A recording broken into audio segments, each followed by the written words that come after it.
All right, everybody, we are back for another week of Y'all. Why are you looking at me like that? I'm excited because you are wired for this. I am not wired. If you saw our coverage from Iowa, from Des Moines, from the caucuses, Wheeler came in on the final episode we did that night, just guns blazing, ready to go. He was like bouncing off the walls. It was midnight when we recorded that. You know what it was? Is I was excited about finally leaving the next day, the deep freeze behind. Iowa it's a great place. It really is. The people there are very nice and et cetera, et cetera. But it was just way too cold, and I was excited. Well, you probably can't see this on the camera there, but Wheeler's just like rubbing his leg. He's like waiting to get into it. He's just amped. Well, you know, I think what it What's was going is on, dude? You guys got me triggered right before we did this because we started talking about cell phones and turning them off and the ringers and those smart watches that are constantly dinging you, and that's one of my favorite topics to just rant about. Yeah. So if we'll hand out Wheeler's cell phone on another episode, his cell phone number, but it will do you no good because when anybody calls it, it goes straight to voicemail, like, half a ring and it goes straight to voicemail. Yeah. Usually no ring and it goes straight to voicemail. Yeah, and then who calls back right away? I do, because you know what? I resolved a long time ago that I was going to turn that thing down because it was constantly going off because of people like you abusing it.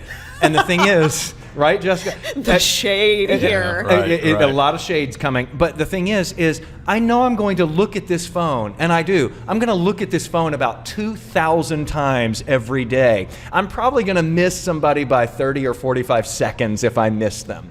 And so I'm going to get back. Let's get into our guest. Jessica Huseman's here with us again. Welcome Hello. back. She's the editorial Can we make director. the whole episode about this? Yeah, we can. About your phone? Have me back anytime. Because for she that. agrees. She thinks absolutely agree. She thinks About phones? smartwatches are the problem. Oh, smartwatches. You think smartphones are the problem? Because they're constantly going off. And they're they're attached to you, right? Like you can't just put your phone down and walk away. See, I can too manage. much. I can manage my watch and my phone here. I'm not like then shutting off society. You need to be sitting at a different table. Yeah, Did this is anxiety. Yeah, right. Well, it is. Did you have coffee this morning, Wheeler? You know what I did? I had a venti coffee, but I had ice in it this time. I usually don't get the ice. So it's 12:17 when we're recording this right now, and if you can see, like Wheeler's fingers just like I think it's because I'm He's hungry. rubbing his leg. Are you I'm hungry? hungry. Well, Let's go ahead. So what are we having here? What are we having? Jessica, what are you having? I'm first? having the Aquarius IPA. I am, as you know, a big fan of IPAs, and also I'm an Aquarius, so it felt. I was going to ask. Are you really? I am. Okay. It's just my birthday, like last weekend. Oh, so happy happy birthday to birthday. me. Happy Thank late you both. birthday. Yeah. Very apropos. Yeah.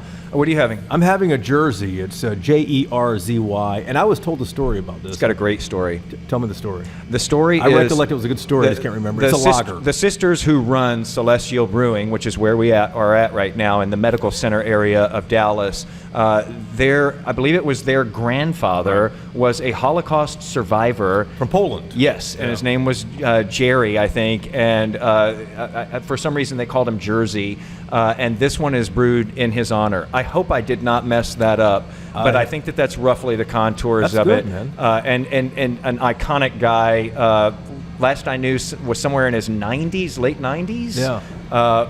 But has What a cool dude. What a story, Yeah. and what a great tribute to Granddad. And what are you drinking? I am having, this one was out of a can. It's called the Tailgating Challenge. It was a Super Bowl beer that they did here. We're after the Super Bowl, but that's fine. It still drinks Still a good well. beer. And it's a dry hopped lager. Wow, I'm surprised you didn't have the blackberry lemonade. I thought about it, but I just didn't want to be teased mercilessly. So here we are. Cheers. Happy birthday, Jessica. Thank Yeah, you. happy belated. Jason started to say that you're with Votebeat, and then I cut him off rudely. Tell people what Votebeat is for people who don't know. Yeah, absolutely. Votebeat is a nonprofit newsroom that covers elections and voting in 4 states, but soon 5. So we are in Texas. We have a fabulous reporter here. I am in Texas, obviously. I'm sitting here with you. And we are also in Pennsylvania, Michigan, Arizona, and we will very soon be in Wisconsin. Ooh, that's going to be interesting. Pretty exciting. So those 5 states keep us, as you might imagine, pretty busy. Because there's so much going on with elections and election infrastructure in those states. Exactly. Yeah, and that's why we picked them, right? Like we wanted to have kind of a newsroom that allowed journalists to only focus on this one thing in these states. And so we are sort of like a national newsroom with very local reporters who each live in those states. And so we edit and support them and fundraise for them nationally, but their work is very localized. And so we're really tapped into election weirdness across the country. We're writing the weirdest stories. 2024 is already off to a heck of a Here we are, start. mid-February. It's already off to that. Right. I know. It's been a long year. Well, guys. this is your Super Bowl this year here, Yes, too. it And is. if people want to follow your stories, they can go to votebeat.org. Yes. In Texas, you guys publish a lot of stories in the Texas Tribune. We do. And you just had a big story in the Philadelphia Inquirer. We did, yeah. We published a story about a Front page? researcher. Is that right? Yeah. We published a story about a researcher named Heather Honey, which is an excellent name. I love that name. And she is sort of the academic mind behind the departure from ERIC, which I know we're going to talk about today, for a lot of states. And so our Pennsylvania reporter spent the last couple of months, while I sort of like yelled at him like editors do, redoing all of her analysis, which it was a 29-page report that she put out convincing states they should make this bad choice. And she put out all of this research justifying it, and we redid all of her conclusions and found that it was just like basic math errors and but in the bad meantime, data. a lot of states actually left ERIC. ERIC Yeah, is not they a did. guy's name. It's an It's the acronym. Electronic Yeah. Registration Information Center. And we'll let Oh. Jessica explain what that is. That's pretty impressive. That That's is. nice. I had it on notes here. That venti coffee is really paying off for you right Kicking now. in right now. 100%. But let's get into ERIC. A bunch of states ended up leaving. Texas is one of those. And the irony here is that after the 2020 election, Republicans talked a lot and mimicked what Donald Trump said about election integrity. Make sure we have safe and secure elections. Well, ERIC was one of those mechanisms that actually did that. It made sure that Wheeler is not registered at his vacation home in Colorado. Yeah. And registered in Texas, so he can't vote in two places.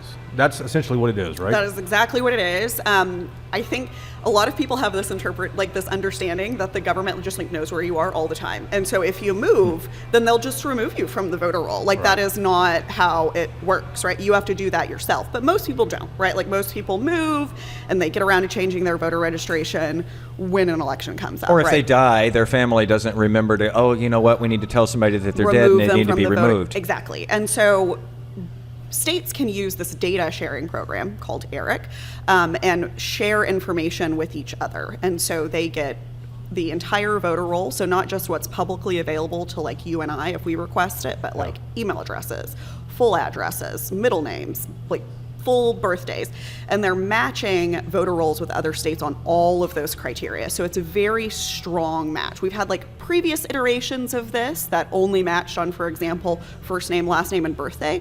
You would be shocked at how many people share your first name and your last name and your birthday, like actually shocked. There's studies about this. It's very, very common. So false matches with a little bit of data are not very strong, but matches that ERIC was using were really strong because not only were they using the whole voter roll, they were also using the entire DMV database for all of these states. Wow. So they had access to in-state movers, out-of-state movers. They got the Social Security death data every year. So they were able to compile a lot of data and share it with the states in a really effective and efficient way. And this has an actual, this is tangible what this does. Even here in Texas, didn't they get word that, something like 200,000 people needed to be taken off Yeah, the they did. Yeah, voter absolutely. rolls? So Texas just joined ERIC right before it left, right? We were only really in ERIC for a year. And the reason that we are in ERIC is because there is a law on the books in Texas that says we have to participate in an information sharing program. And that was this program called Crosscheck, which was one of those bad ones that only matched on first and last. And so Texas got the data. It was required to by law, but like the Secretary of State's office will tell you themselves that they just didn't use it at all because Yeah. it wasn't useful. So Crosscheck went away, and that law still exists, so we had to do something. And so ERIC was the alternative, and it is significantly better for all of the reasons that I described. But then it was sort of taken down by a right-wing misinformation campaign in a really shocking and effective way. And so the whole idea here is to make sure the voter rolls stay clean, that if Wheeler's actually moved to Colorado or somewhere else, that someone's not voting in his name here in Texas also, Absolutely. so two people aren't voting. The irony here, I think, is that here we are going into 2024, another presidential election year, and Texas right now does not have a way to make sure No. that the voter rolls are clean. But Now, wait, you what- just saw that we have a law. You just said that we have a law here that says that we have to have a system like this. So this state is Breaking In its own law. violation breaking of its own law. We're Yeah. breaking our own law here. Yeah, I mean, unless they have a program in place that I'm not aware of. They don't. Right? I just Okay. checked yesterday. Well, then I very checked good. today, yeah. So no, and you know, I think this was not supposed to be the way that it went, right? So our elections director in Texas was this guy named Keith Ingram for a long time. At the Secretary of At State's the office. Secretary of State's office. He's the one who sort of like, the secretary is like, you know, the big honcho. He was in charge of elections. And he was very competent. You could ask him what was on page 37 of the Texas Election Code, and he could probably tell you, like that sort Wow, of thing. geez. And he was sort of forced out largely over this issue, right? Like he was really agitating against the people who wanted Texas to leave ERIC and saying like that is irresponsible. It like we will not be able to clean our voter rolls. And eventually it got him forced out. They temporarily reassigned him within that office to be in charge of creating an alternative. And then he left that too. So Just- now no one is doing that at the Texas To put a Secretary finer of State's point office. on this, though, we left something We did. without having something to go to. So, you know, this is like if you've got a lot of bills that you pay every month, you need your paycheck, and you decide, you know what, I'm tired of working here. I'm going to stop my job. I'm going to quit today. But I have not even begun the process of applying or even seeing what's out there. Right. Absolutely. And you know, I mean, the hard truth is that there is nothing like this. There's nothing else like this. And so there have been these like weird little efforts across the country, like, well, really in the South, like Eagle AI is something that a guy in Georgia is trying to build that he will tell you is better than ERIC. It is not better than ERIC, right? Like anything that uses less data than what ERIC is using definitionally cannot be better than it. So, you know, he's trying really hard to sell that to people across the country. And Brian Hughes is one of the people he has spoken to, the state senator senator in Texas. And so he was one of the people, like Brian Hughes was one of the most influential folks in getting us out of ERIC. And a lot of the facts that he spread about ERIC were just flat fabrications and based on data that was So alternative incorrect. facts. Yeah, let's go with that. Alternative facts. So I think at one point you guys had a quote from Senator Hughes, in fact, saying, you know, it's not that ERIC did anything wrong. I'm paraphrasing here. It's not that ERIC did anything wrong, but we just found that the people who run it do not meet our, quote, worldview. Yeah. What does that mean? What does that mean? I mean, I think it's a pretty thinly veiled political attack, right? Like, But these are spreadsheets. oh, they are spreadsheets. But here is the root, like little pimple that is festering in this party. Okay, so in 2021, Gateway Pundit comes out with a series of articles about ERIC. Gateway Pundit is like this right-wing rag, and like conspiracy theories, window to wall. And they said ERIC is registering thousands of ineligible voters. It is a Democratic voter registration scheme, and we know that because look at all of these people they're registering. But the data that they're using to show this is false. Like it's just not true at all. So ERIC never registered anybody to no, vote. it doesn't register anyone. No. So what it does is it tells the state, hey, here are the voters we think that you should clean from the rolls, right? Like we think that these people are double registered, or we think there's an error. But it also says, given the data we have, here are voters in your state that are eligible but not registered. Send a mailer to them so that they know that they should register to And vote. who knows what they could be? They could be Democrats, They could be Republicans, Democrats, Independents, they could nothing be in Republicans, between. But that itself is not putting someone on the voter roll. Like in order for that voter to then be on the voter roll, they would have to respond to that postcard, go through the same steps that everybody else has to go through and meet all of the registration requirements. And ERIC was set up to do all of those things from the very beginning. From the and very this, beginning. And this was set up by elections officials in was. different states, Republican and Democrat. So it's not like, you know, you had a group come in that leaned one way only and set this up, correct? Right. So it was an initial group of 7 states, basically evenly split, red and blue. It has essentially maintained its bipartisan structure until the last couple of years when a lot of red states exited because of this misinformation. And so I think that the people who think about ERIC a lot and are concerned about the state of our voter rolls are concerned that because the more states that leave ERIC, the less useful it is, right? Yeah. So, for example, most out-of-state voters that like live in New York move to Florida, but Florida's not participating in ERIC anymore, and so New York's participation in ERIC becomes dramatically less useful. Texas isn't participating, and so New Mexico's becomes significantly less useful. So does Arizona, because that's where they're going. Well, this builds upon itself, though, this kind of momentum, too. I reached out to the Secretary of State's office here. We're recording this on a Thursday, by the way. I think we drop it on Sunday, but we're recording it on a Thursday. I reached out to them on Wednesday. They told me as fewer and fewer states participated, Texas would have paid more for less data. So they were talking about that less data that you were talking about because states have pulled out, but Texas is now one of those states that has pulled out. So it's almost a self-fulfilling prophecy that if enough of us, I think there were 8 other Republican-led states since 2022 that had pulled out. And so it's a self-fulfilling prophecy. It almost undermines the whole network when a lot of you leave, and then some people start to say, well, part of the reason we're leaving is because we have less data, but we have less data because we're leaving. Yeah, absolutely. And you know, the obligation to get the data that Eric was giving hasn't gone away, right? Like, I think that people think that the government data is this like tidy thing that you can just like stick a jump drive in a computer, walk away with it, like all the answers are there, it's nice and tidy. That's not at all how government data works. And so transporting and using government data effectively is a massive, massive job. It takes an incredible amount of server space. It takes an incredible amount of technological understanding. Eric was essentially providing that on behalf of the entire country, right? And these offices that are having to make these calls are county elections offices. I don't know if the listeners have been to theirs, right? But this is not like the most high-tech professional place. Like, these folks are not like running their systems using open AI, right? Like, this is low down stuff. And so, you know, having a entity that was reliably doing this with reliable data in a like secure and transmittable way that was like bipartisanly approved by two. So this is a huge step forward in election security and election integrity. And it's wild to see it just dissolve like this. People don't realize that the counties across the country run elections. Last summer, Dallas County Judge Clay Jenkins says told me he was not very confident that our voter rolls will be clean this year.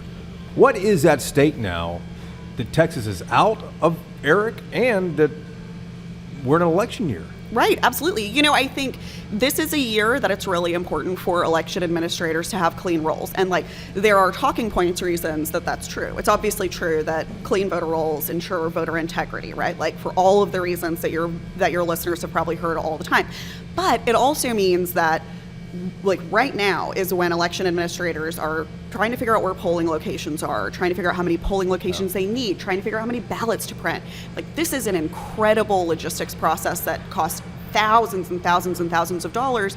And so if you've got 4,000 extra voters on the roll, right? Like, that is a resource problem, and that becomes a taxpayer problem. And so less accurate data means less accurate elections. That's just the reality of the situation. Well, isn't there an irony here too, though, after all of this talk about voter integrity and you know, stopping voter fraud? This primary that we're about to go into, couldn't it be considered the least secure election that Texas has had in years, because there is no system in place right now that is safeguarding the rolls, the voter rolls? You know, I mean, I think that this definitely makes voting less good in Texas. I would hesitate to say it's like it's like a security problem, but it's definitely an information and resource problem. So, you know, I think that we've taken a really big step back as a state. We were only in ERIC for 12 months. We got, I think, 2 polls from ERIC data. That's not a lot to get your voter rolls in order. Like, it's not like we were in ERIC, now our rolls are spiffy and super clean, we're gonna leave ERIC, we'll find something else. Like, that's not. Even with those 2 polls, though, you guys previously reported that ERIC in 2022 helped Texas to identify 100,000 in-state duplicate voters and another 100,000 duplicates of people who moved in or out of the state. Just in 2 polls, this state found 200,000 people. Yeah. not necessarily who shouldn't be on the rolls, but we should investigate that and make sure. They show up Right. twice in 2 states, yeah. Right, and then that's not like totally abnormal, right? You move, Sure. you register, Sure. you're registered in 2 places. Not crazy, but you do need to remove those people from the rolls so you know where they're going. And so, yeah, I think that Republicans have really shot themselves in the foot here. They want to talk to you about dead voters. They want to talk to you about duplicate registration. They want to talk to you about out-of-state voters. Like, this is the system we use to get those people off the rolls. How accurate are the voter rolls right now in Texas, do you think? Not very. And what does that mean come November? What it means come November is a couple of things. So a lot of people will find themselves going to the wrong polling location and being asked to cast a provisional ballot because they're not on the rolls. That ballot will probably be rejected because they're not appropriately registered, right? For example, our Texas reporter, Natalia Contreras, who became a naturalized citizen last year, it took her 3 tries to register to vote.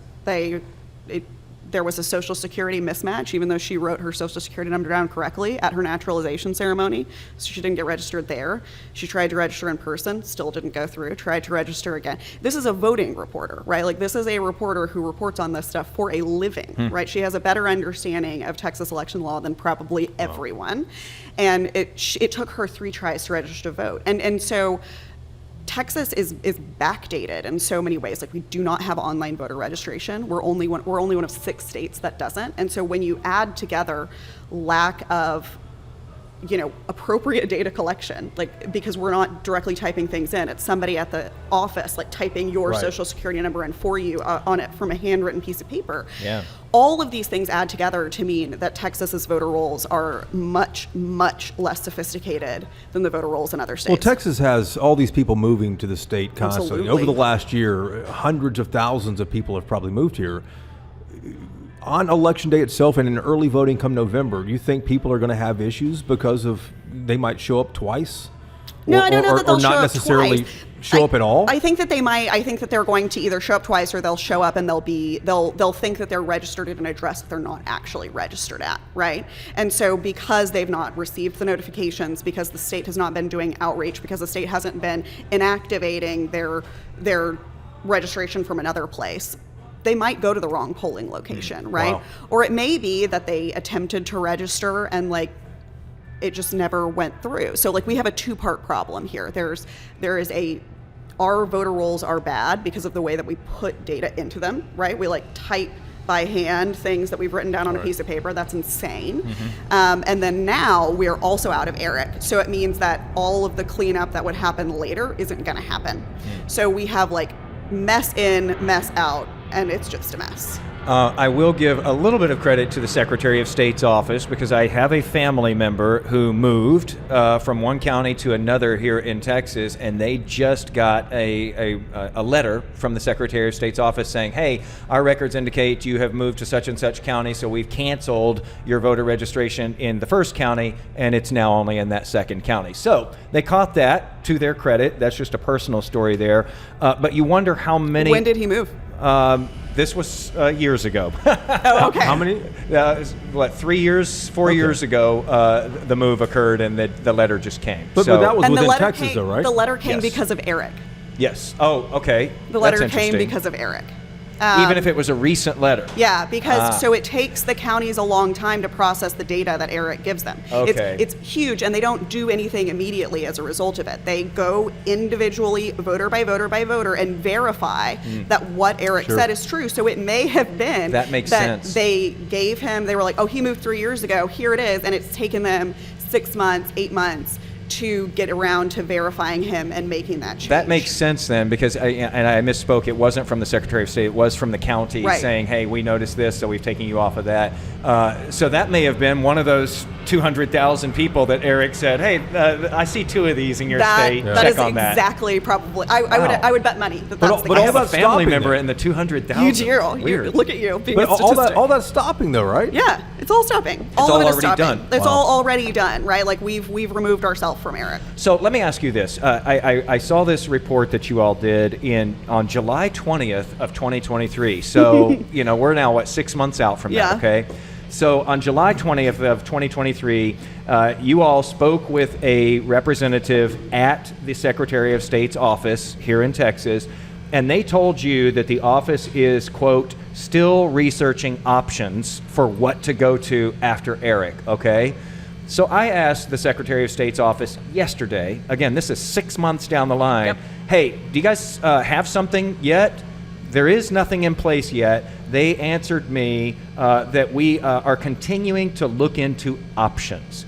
We're 6 months down the road, and we're still getting the same answer that we were getting 6 months ago. But as we there are head no into options, though. There are no options. Yeah, there are no other options. There are no other options. Continue to look into options. Well, I mean, yeah, it's sort of like saying, oh, like, I'm going to continue to look at my options for adopting a Siberian tiger pet. Yeah. Like, that just doesn't, it's not a thing, right? And so I think that the state has to put that on because the legislature, you know, the Texas Secretary, I've like started 8 sentences, so here's where I will start now. The Texas Secretary of State's office is actually a lot weaker than most secretaries of state across the country, right? A lot of other secretaries of state can tell counties, do this. Ours can't, right? It is an appointed position. Counties have most of the power. They're basically a figurehead, right? They manage training, they manage like legislative changes, but they're not involved in the day-to-day workings of that office. Mm-hmm. And so the state was the one who'd entered the agreement with Eric, but they were pushing it out to all the counties. And so now they're just not getting any of that. And I think And you know, I think that the Texas Secretary of State's office has found itself in a really bad position because they didn't want this to happen either. But we're looking into options, it seems like endlessly here, as we are in a major election year, and you have, you know, the top of this state that has brought up, you know, voter integrity. We need to secure elections. Yeah. We need to make sure that, you know, the rolls or whatever, that dead people aren't voting. And they've said this over and over and over again out of the 2020 election, and yet the irony is we pulled out of the thing that was doing that job, and we're still, quote, searching for options. And I asked for a timeline, like, when do you think you guys might have something? There was no answer to that. Right, 3 weeks from never. Well, right? I don't want to defend the SOS here, but this is a legislative issue. Oh, it absolutely is a legislative This comes down to the issue. legislature. So what's going to happen next year, 2025, after the 24 election year? The legislature has to address this, either rejoin Eric or go somewhere else, but there's nowhere else to go. There's nowhere else to go. And we can't start our own because everyone else is already kind of in their own little corners right now.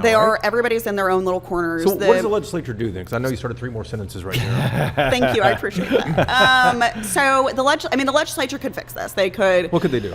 They could tell us we could go back to Eric, and that would be the only real way to solve it. I mean, the other thing is that, you know, all of these little, there are little programs like Eagle AI, I mentioned that earlier, that are sort of like popping up around the country. These are typically run by the same people who are agitating against Eric. So they have like a financial incentive to do that.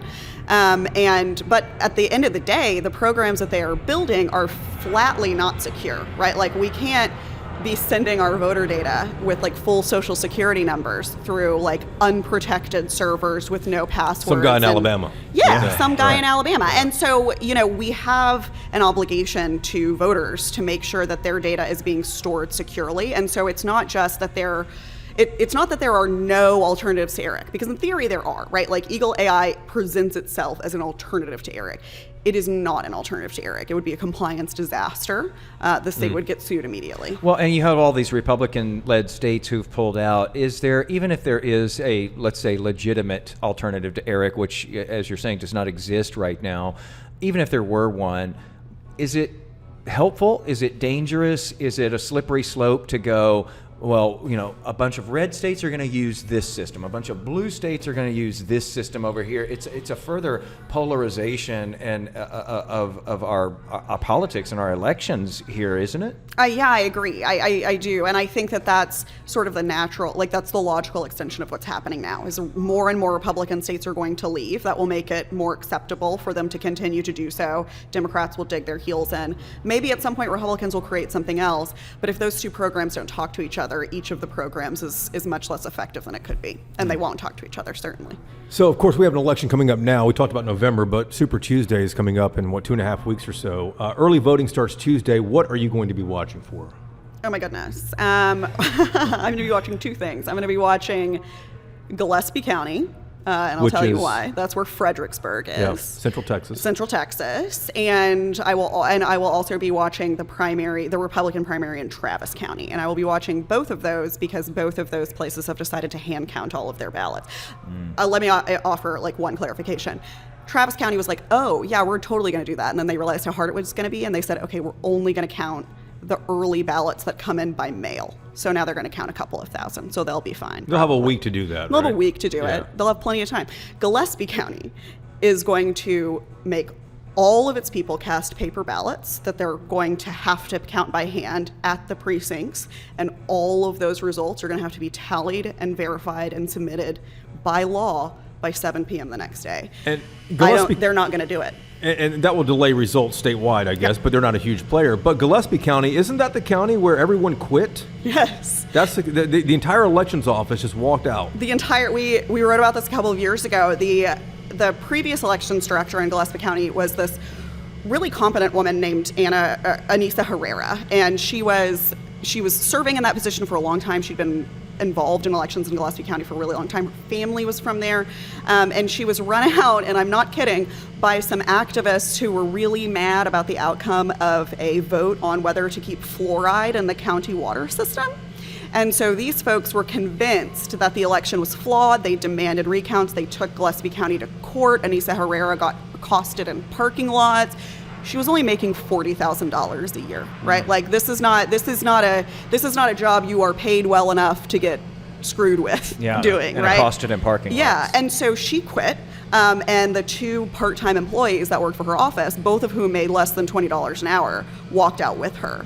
And so for a long time, the county didn't really have anybody running elections at all. And now they do have someone else, and they are making it systematically almost impossible for him to do his job. And so they're going to go back in time and just do paper ballots and count by hand. You know, and one of their precinct chairmen gave us this hilarious quote when Natalia wrote this story, and he was just like, you know, if you can go 1, 2, 3, 4, 5, you can hand count. It's not that hard. We're going to be fine. And that's not at all what hand counting looks like. Like, think about the ballots that you cast, right? It's not just like, you're not just like, oh, president, and now I'm done, right? Yeah. There are so many options on there. You're not counting one ballot. You're counting 30 bubbles. How are they going to get that done in a day? They're not. They can't. It's mathematically impossible. And then what happens? Then they delay their results and probably end up having to tabulate ballots by machine anyway. But then you spawn conspiracy theories if there's not a decision, as we've seen within one day. You start, or even that night, as we saw in 2020. If the results start to still come in the next day, which they do, or days after, you start seeing conspiracy theories. Conspiracy theories off the wall, yeah, and So you know they're actually creating conspiracy theories. They're creating conspiracy theories, and I'm actually interested in how this will play out. Like I would bet my life savings it's not going to end well for them. But, you know. What does that mean? Like, they're not going to do a good job on this, right? Like, they're going to lose ballots. There's going to be lines because people are going to be, so in order to do hand counting, like in Dallas County, for example, you can go anywhere to vote, right? You can go to any vote center, they print your ballot off right there. You cannot do that in a hand counting facility. You have to count everything by precinct. So people have to go to their precinct, which they've not done in Gillespie County, right? They will have to cast a ballot, not on a device that they're used to using. It's going to be an absolute nightmare. People are going to be so mad. And I think it's going to end really badly for them, but I think what I'm interested in watching is what happens after that, because there have been a couple of other attempts to do like hand counting, but they haven't been under the gun like this one will be, right? Like there was a place in Nevada tried to do this. The ACLU sued and shut it down before they got a chance to finish. When they were shutting down, they already had a 25% error rate, right? So 25% error rate? So arguably the ACLU shut it down before they like totally ruined it. But, right, the good news is that these are paper ballots, right? We can count them again. Like it might take longer. We can do it again. This is injecting so much chaos into the process, but this is going to play out all the way to the end, right? Like this isn't going to be stopped by the ACLU. This isn't going to be litigated. There's no law against this in Texas. The parties can do their primaries in whatever manner they choose to. And so this is going to play out to the end. And I will be interested to see if the people who are banging on about hand counting being the next coming will realize that they're wrong. Wait, so is this only the Republican primary in Gillespie County that's doing this versus the Democratic primary is going to be done the traditional way with the machines and counting and so forth? This is going to be interesting. Yeah, it's going to be awful, right? Because you're going to go to the polls. The Democrats have one polling place. The Republicans have another polling place. You're casting ballots in two different ways. The county is helping the Democrats because they've contracted with the county to do that, like most parties do. The GOP has just been like, no, we'll do it ourselves. It'll be fine. We're going to count these ballots in a church tonight. Wow. So let's talk about turnout here. There's not really a Republican race for president. No. I mean, the last poll I saw, University of Houston, I think Hobby School of Public Affairs, showed Trump with close. 4 out of 5 of Republican primary voters. Of course, the Democrats have a big race in the race for U.S. Senate. What do you expect turnout to be like, though? Because this is kind of a different Super Tuesday than we normally see every 4 years. This is a different Super Tuesday. I'm candidly not expecting particularly high participation, right? This is the most boring election ever, right? It's like, oh, great, these two dudes again, and nobody is making decisions about their candidate at this point, and so we're gonna get through the presidential preference primary. It's gonna end exactly how we all think it's gonna end, and Gillespie County will, be tallying, and that'll be the story of the night, year and maybe of the week. Yeah, that'll be it, right? So I think it's gonna play out exactly as people think that it's going to, right? Like, there aren't particularly competitive races in Texas right now. That's gonna depress turnout, but. We'll see. The political climate is so fascinating right now in Texas. I'm willing to be surprised. You were described as fascinating. I don't know what word I would use to describe the political climate here. And I think that at the beginning here, you said that here we are in February. We've got all the way through November to think about here, and you said that 2024. I mean, even more than 2020 is shaping up to just be kind of nuts. I mean, so one thing I do want people to remember about like the difference between 2024 and 2020, even though it seems like emotionally more terrifying because like we're all like looking at this stuff and thinking about it, we are not in a pandemic, right? Like that election administrators are able to conduct an election not in a pandemic is going to give them so much more breathing room to think about all of these other stupid problems we're talking about, right? And so they will, like, our elections will happen. It will be fine, right? But this year it's going to drag on. And I think that by the end of November, voters are going to be really discouraged. And so it will be interesting to see how that plays with voter turnout. Do you think Harris County has its issues figured out? It's hard to say. The last countywide election that they did went just fine, but it was an incredibly low turnout election that was not particularly competitive, and those aren't particularly difficult elections to run. You know what I mean? So I will be interested to see how things go for them on Super Tuesday. I mean, it's not going to be a particularly high turnout there, and so I think they'll probably the silver lining here is that they've been allowed to sort of like ramp up slowly, right? So before they do 2024, they're going to have done the election from the 2023 election. They're going to do this primary. They're going to do some local elections. Like, they may not be up and running now, but I am hopeful that the offices will sort of coalesce by November. They've got some time. To finish up here, back to Eric, you all have talked to some smart people about this system and what Texas is going to do after this. Even if Texas figures out a way to patchwork, cobble something together, is there a good chance that Texas ends up spending a lot more money than they were just to be an Eric in the first place? Absolutely, yes. I mean, I think one of the things that Republicans like to say was like, oh, it costs us so much money to be an Eric every year. And I think that the total cost was something like $180,000 a year. And if you think about the fact that we have 254 counties, none of whom have to have a full-time person doing that job because that is how long it would take them to do, we are saving so much more than that amount of money. Like, the amount of resources we know that we're saving because we have clean voter rolls, like, that $160,000 pays for itself very quickly. And I think the short-sighted, oh my God, that seems like such a big number. data costs money. Like, it costs so much money. And if I said, hey, $160,000 to a presidential campaign for all of their list buying, they'd be like, that's hilarious. Yeah, right. Like, we can't do any voter outreach with that. Well, Yeah. my other question with that, though, is, you've got Republican leaders in this state, and I would think that they would have wanted to, let's keep everything exactly as it is, because in 2022, they rolled in this state. In those midterm elections, Republicans just hammered Democrats.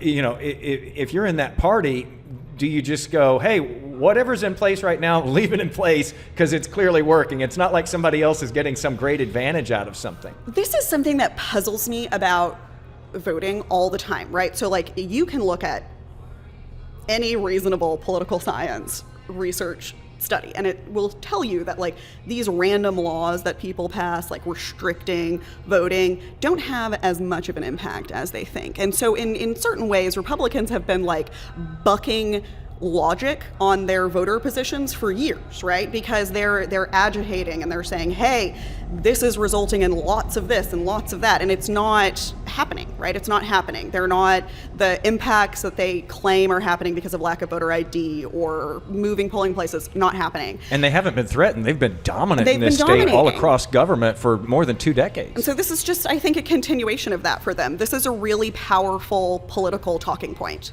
And I think that they're going to ride it to the end. And there's only so, you can only tell your voters that the system is messed up for so long before they start participating.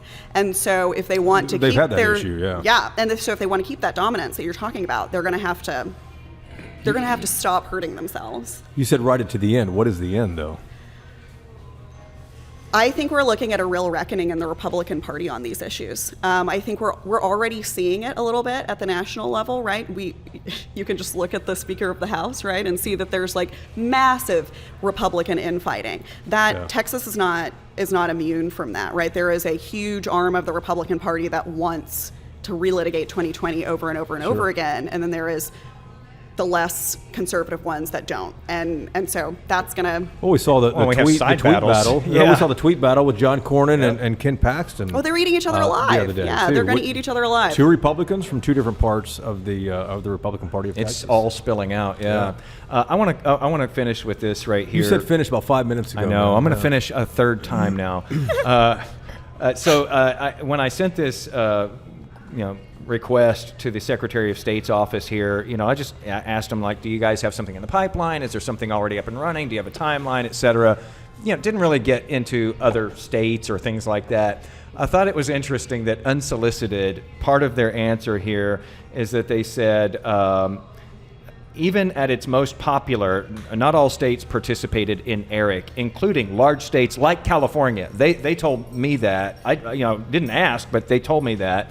And it made me think, wow, Texas is comparing itself to California, or sort of justifying something that it's doing, saying, hey, California's doing the same thing. You don't often see that here in Texas. Like, well, California's doing it, so we're going to do it. No, you don't. Or California's not doing it, so we're not going to do it. So we'll follow suit, right? You would think they'd be like, great, let's do it. That one just really struck me, especially since I didn't mention California or any other states or anything like that. I just thought that's interesting. It's a very popular talking point, right? Like, when you say to these Republican secretaries, as I have done, right, like, you're ruining things. They're like, no, California is ruining things. California can't participate in ERIC because of technical limitations, not because they don't want to. And so it's a little bit of a silly sneaky point. Yeah, you can't compare the two. Wow.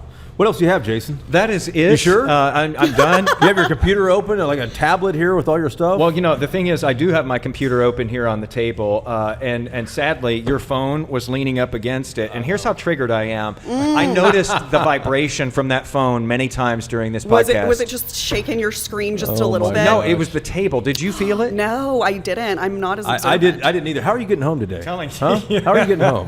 Maybe I'll have you drive me, except I won't be able to handle all the dings that go off in the car. We'll call you a car, man. Hey, I just like You to need be like left alone. Uber comfort silent mode, right? Like quiet preferred. They need to like give him a shot like B.A. Baracus in the A-team so he can just relax on the way home, and then it's not you a bad just show idea. up there, right? Not a bad idea. Jessica Huseman, editorial director at Votebeat. Thanks so much. Thank you. As always, for your insight. Yeah, Very happy to be informative. here. This is the Super Bowl for you, so I know we'll be talking to you later this year. Oh man, we've got to just keep Yeah. on like talking with you throughout the year. All of this stuff is fascinating. This is going to be a fascinating, and we say this every time, but it just like gets more and more so every election. God, everything just gets weirder. It's like we're just like living in I don't know. Like the ceiling could open, I would be like, oh, Of course. sure.